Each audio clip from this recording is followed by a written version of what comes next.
Hello viewers, you're watching Eco TV International News Hour, broadcasting for viewers in the Gambia and around the world. We now begin with our headlines. Minister Bakari Baji says he may not need to resign. United Democratic Party Banjul announced no nomination fanfare.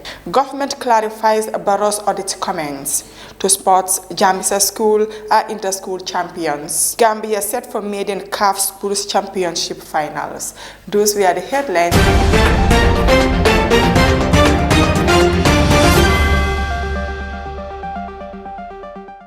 The Minister of Youth and Sports, Bakari Baji, has said he may not resign from the ministerial job to contest for the mayor election in Carnegie Municipal Council.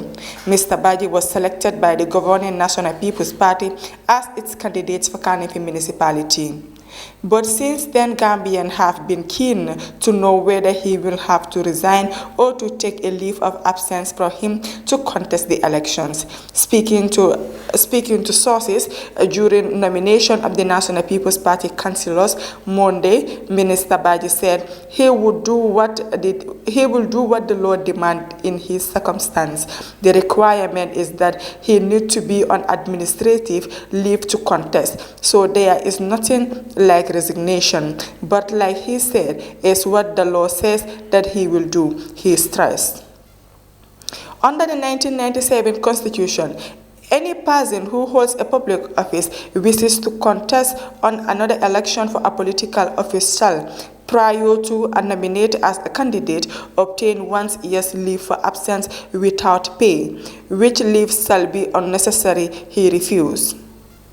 It also states that a person who obtains a leave or absence and is elected to political office shall immediately resign from his or her office in the public service, and if he fails to do so, he will be removed from such office.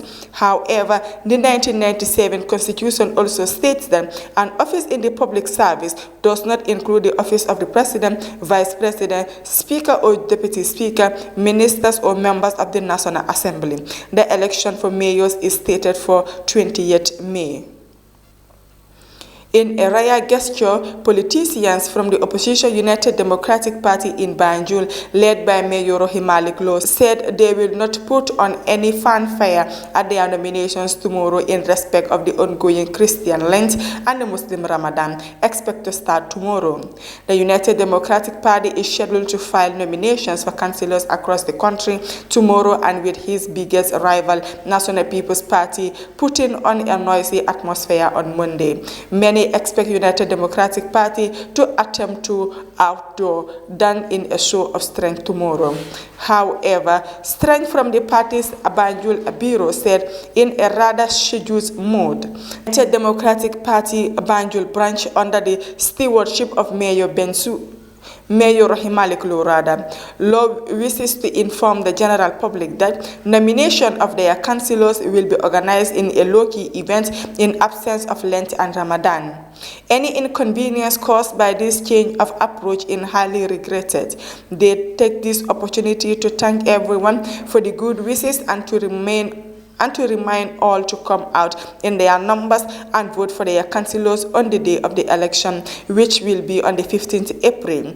They wish all a very pleasant Easter and Ramadan in advance. A United Democratic Party top official in Banjul, contacted for details, said the decision is to be sensitive and respectful in our religions. We are in a very respectful holy period of both Muslims and Christians, and so it is not our wish to go out engaging in drumming and dancing. We are going to the nominations with a few people accompanying our candidates. We want all our supporters to stay away and respect the mood of citizens of the country. Following widespread criticisms of President Adama Barrow's comment about audit reports, the Gambia government yesterday issued a statement to say that the president's comments should be misconstrued. The president told veteran broadcaster Mali Jones on Star TV that government cannot act on mayor audit opinions because auditors can make mistakes or be biased. The comment immediately drew sharp criticisms from the public, who said the comments undermine the government claims to be serious about fighting corruption. But yesterday, the Office of the President spokesperson issued the following statement. The statement by His Excellency President Adama Barrow that auditors express various types of audit opinions on official statements shall neither be misconstrued as Mr. President trivializing the important work of auditors, nor diminishing their crucial contributions in defining and shaping accountability mechanisms in public financial management sphere. President Adama Barrow was merely describing the accountability procedure in a democratic dispensation, which obviously requires that the audit mechanisms be followed by vigorous investigative processes to confirm facts and key observations highlighted in audit findings. Therefore, drawing conclusions based on the President's interview that government is not adequately following up an allegation of financial mismanagement or misconduct is preposterous and without substance.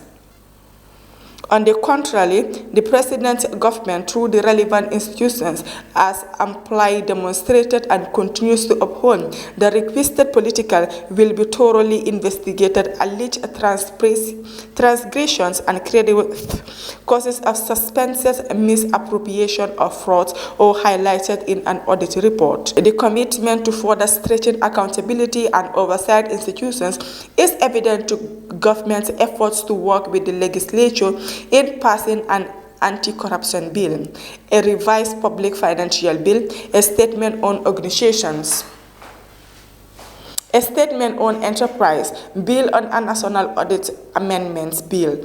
It is emphasized that the amendments to the National Audit Office Act will be stretching the National Audit Office and enable to fulfill its mandate as prescribed by the Constitution, as well as stretching the National Assembly's control over public finances. To this credit, President Adama Barrow has always emphasized that government institutions investigate material audit findings per the law.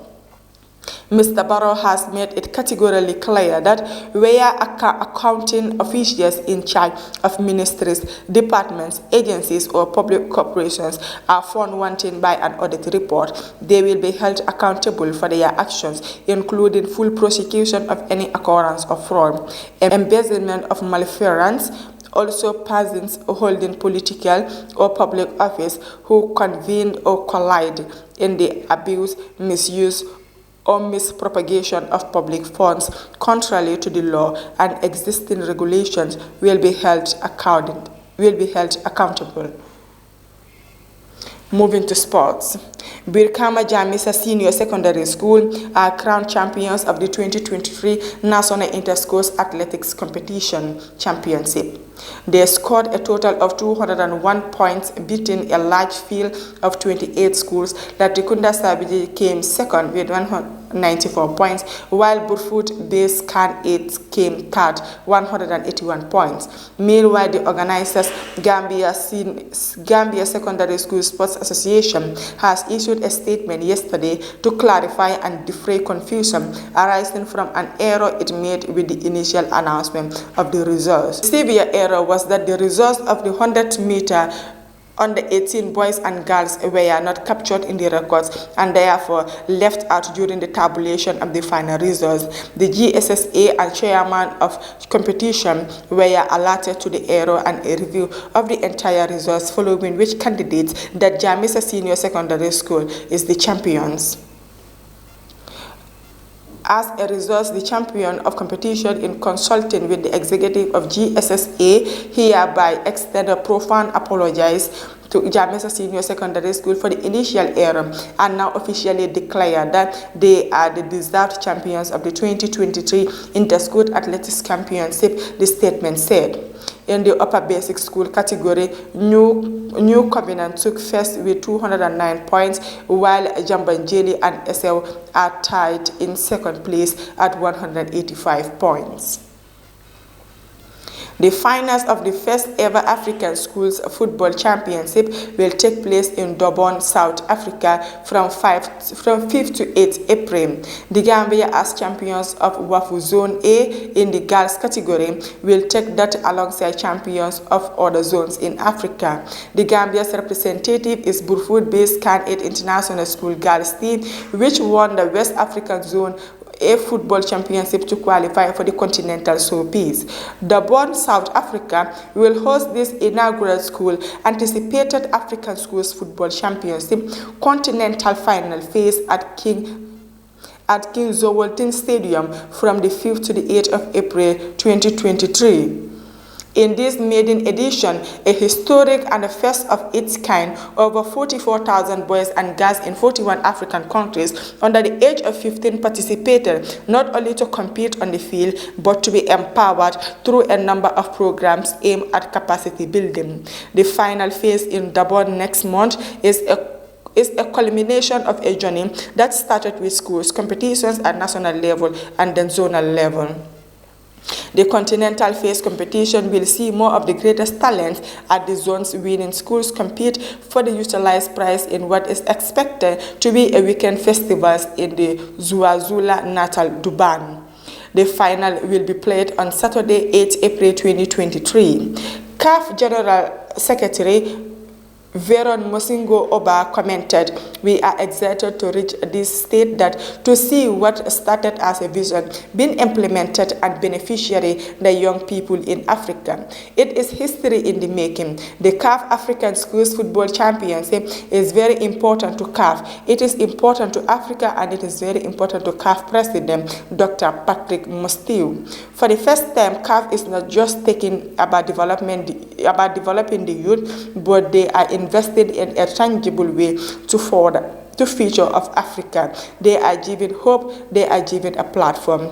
On the finals in Durban, Mosinko Omba added, following extensive consultation that also including inviting member associations to submit applications to host, South Africa's Durban was given the go-ahead. They have a lot of confidence that they will look together with SAFA, with South Africa government and KwaZulu-Natal to ensure that this is a success. Prize money: continental phase winner, boys and girls $300,000, runner-up boys and girls $200,000, and the third place boys and girls $150,000. Those were the stories of our today's news bulletin. But before we take a leave of you, let's take a recap on our top stories. Minister Abakari Baji says he may not need to resign. United Democratic Party Banjul announces no nomination fanfare. Government clarifies Barrow's audit comments. To sports, Jamisa School are inter-school champions. Gambia set for maiden CAF Schools Championship finals. Those were the stories of our today's news bulletin. Thank you for joining us with your presenter, Maria Gillen. I do have a pleasant day.